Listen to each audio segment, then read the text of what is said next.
बहुत समय पहले जब सृष्टि की रचना हुई थी तब भगवान शिव योगी के रूप में सदा समाधि में लीन रहते थे। वे संसार की मोह माया और भौतिक आकर्षण से परे थे। उनका जीवन एकदम विरक्त और तपस्वी था। इसी समय पर्वतराज हिमालय और उनकी पत्नी मैना देवी के घर एक कन्या ने जन्म लिया। वह और कोई नहीं, स्वयं देवी पार्वती थी, जिन्हें माता सती का पुनर्जन्म माना जाता है। बाल्यकाल से ही माता पार्वती भगवान शिव के प्रति विशेष आकर्षण अनुभव करती थी।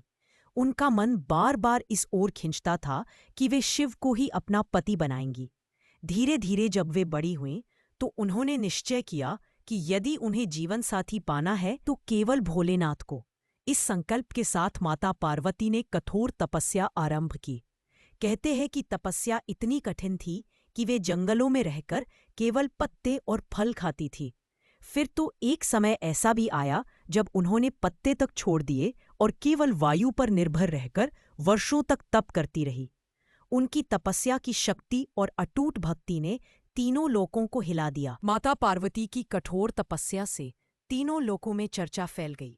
देवता, ऋषि मुनि सभी हैरान थे कि एक नाजुक राजकुमारी इस प्रकार कितनी दृढ़ता से तप कर रही है। देवताओं को पता था कि यदि शिव और पार्वती का विवाह होगा तो संसार की भलाई होगी और असुरों का विनाश भी सुनिश्चित होगा।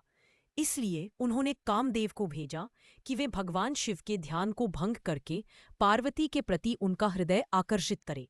कामदेव ने वसंत ऋतु का सुंदर वातावरण बनाया। मधुर पवन बहने लगी, पुष्प झरने लगे और मृदुल संगीत गूंजने लगा। लेकिन जब उन्होंने अपने प्रेम बाण से शिवजी को प्रभावित करने का प्रयास किया तो भगवान शिव ने अपनी तीसरी आंख खोल दी। उस ज्वलंत अग्नि से कामदेव भस्म हो गए। माता पार्वती ने यह सब देखा, लेकिन उनके मन में भगवान शिव के प्रति सम्मान और भी बढ़ गया। उन्होंने सोचा, जो योगी इतना संयमित है वही सच्चा पति हो सकता है। फिर शिवजी ने पार्वती की तपस्या और उनकी भक्ति की परीक्षा लेने का निर्णय किया। वे एक वृद्ध साधु का रूप धरकर माता पार्वती के सामने आए। साधु ने कहा, बेटी, तुम इतनी कठिन तप क्यों कर रही हो?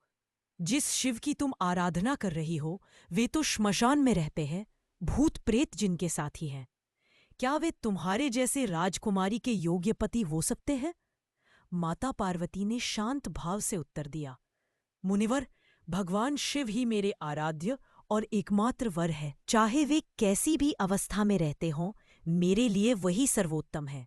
यह सुनकर साधु रूपी शिव मुस्कुराए और अपने असली रूप में प्रकट हो गए। उन्होंने माता पार्वती को आशीर्वाद दिया और कहा, देवी, तुम्हारी भक्ति ने मुझे प्रसन्न कर दिया है। अब समय है कि हमारा मिलन हो। भगवान शिव जब माता पार्वती की भक्ति और अटूट निष्ठा से प्रसन्न हुए तो उन्होंने विवाह का संकल्प लिया। इस समाचार से देवताओं और ऋषि मुनियों में हर्ष की लहर दौड़ गई।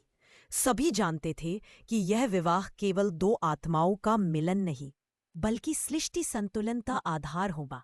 विवाह की सूचना देवर्षि नारद जी स्वयं पर्वतराज हिमालय के महल में पहुंचे और माता पार्वती के माता पिता को यह शुभ समाचार सुनाया।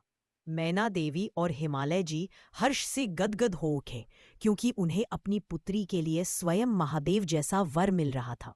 बारात का स्वरूप। शिवजी ने विवाह के लिए अपनी अनोखी बारात सजाई। उनकी बारात में देवता, गंधर्व, यक्ष, भूत प्रेत, नाद और अनेकों दिव्य जीव शामिल हुए। भगवान शिव का स्वरूप भी विलक्षण था। वे शरीर पर भस्म लगाए, गले में सर्प धारण किए, हाथ में त्रिशूल लिए और माथे पर चंद्रमा सजाए बारात लेकर चले। जब बारात हिमालय नगरी पहुंची तो नगरवासियों ने ऐसा अद्भुत दृश्य पहले कभी न देखा था। कुछ लोग भयभीत हुए तो कुछ विस्मित रह गए। मैना देवी तो बारातियों का रूप देखकर घबरा उठी और सोचने लगी। सोचने लगी, क्या सचमुच यही मेरी पुत्री के योग्य वर है? लेकिन माता पार्वती ने मुस्कुराकर माता को आश्वस्त किया और कहा, माँ, यही मेरे प्रभु हैं, यही मेरे आराध्य हैं। जब शिव जी की अनोखी बारात हिमालय नगरी पहुंची तो पूरे पर्वतराज का वातावरण उल्लास और आश्चर्य से भर गया। चारों ओर मंगल ध्वनियां होने लगी। देवगण आकाश से पुष्प वृष्टि करने लगे और वातावरण में एक अद्भुत सुगंध फैल गई। ऋषि मुनियों ने वैदिक मंत्रों का उच्चारण किया। माता पार्वती राजसी वेशभूषा में सजी थी। स्वर्णाभूषणों और लाल सुहागिनी वेश में वे अपूर्व तेज से दमक रही थी। वहीं शिवजी अपनी भस्म और सर्पों के साथ अलौकिक और तपस्वी रूप में विराजमान थे। जब विवाह का शुभ मुहूर्त आया तो भगवान शिव ने माता पार्वती का हाथ थामा और सप्तपदी के साथ उनका विवाह संपन्न हुआ। मंत्रों की ध्वनि, शंखनाद और ढोल नगाड़ों के बीच समस्त सृष्टि इस दिव्य मिलन की साक्षी बनी। देवताओं ने स्वर्ग से पुष्पों की वर्षा की, ऋषि मुनियों ने स्तुति गाई, पर्वतराज हिमालय और मैना देवी आनंद के आंसुओं में डूब गए। यह विवाह केवल एक युगल का नहीं था, बल्कि पुरुष और प्रकृति के मिलन का प्रतीक था। शिव का वैराग्य और पार्वती की भक्ति ने मिलकर संसार को यह संदेश दिया कि सच्चा प्रेम तप, त्याग और विश्वास पर टिका होता है। विवाह के पश्चात शिव पार्वती कैलाश पर्वत पर विराजमान हुए। यहीं से उनका दिव्य गृहस्थ जीवन प्रारंभ हुआ, जिससे आगो चलकर गणेश और कार्तिकेय जैसे पुत्रों का जन्म हुआ और संसार को अनेक शिक्षाएं प्राप्त हुई। शिव पार्वती का विवाह केवल एक पौराणिक प्रसंग नहीं है, बल्कि यह सृष्टि के गहरे रहस्यों और जीवन दर्शन को उजागर करता है। माता पार्वती ने सिद्ध कर दिया कि सच्चा प्रेम पाने के लिए केवल इच्छा ही नहीं, बल्कि धैर्य और तपस्या भी चाहिए। उनकी कठोर साधना ने यह सिखाया कि प्रेम केवल आकर्षण नहीं, बल्कि अटूट समर्पण का नाम है।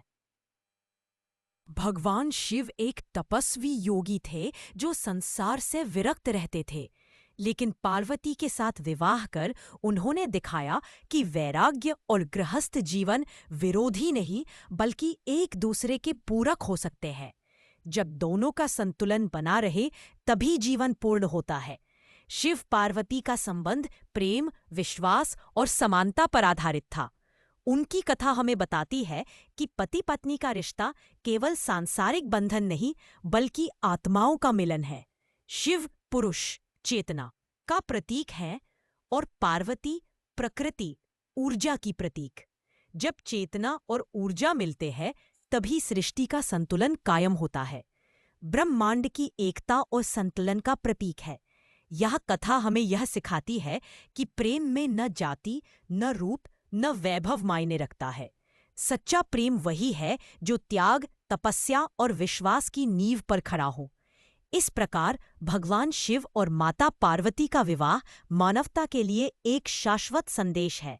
सच्चा प्रेम वही है जो समर्पण और विश्वास से परिपूर्ण हो और जो हमें जीवन के हर चरण में शक्ति और संतुलन प्रदान करे। अगर आप लोगों को स्टोरी पसंद आई हो तो चैनल को सब्सक्राइब करें और वीडियो को लाइक जरूर करें, क्योंकि आपके सब्सक्राइब और लाइक करने से हमें बहुत खुशी मिलती है और हमें मोटिवेशन मिलता है कि हम आपके लिए न्यू और अच्छी स्टोरी लेकर आएं। और कमेंट बॉक्स में कमेंट करके जरूर बताएं कि आपको कैसी स्टोरी सुनना पसंद है।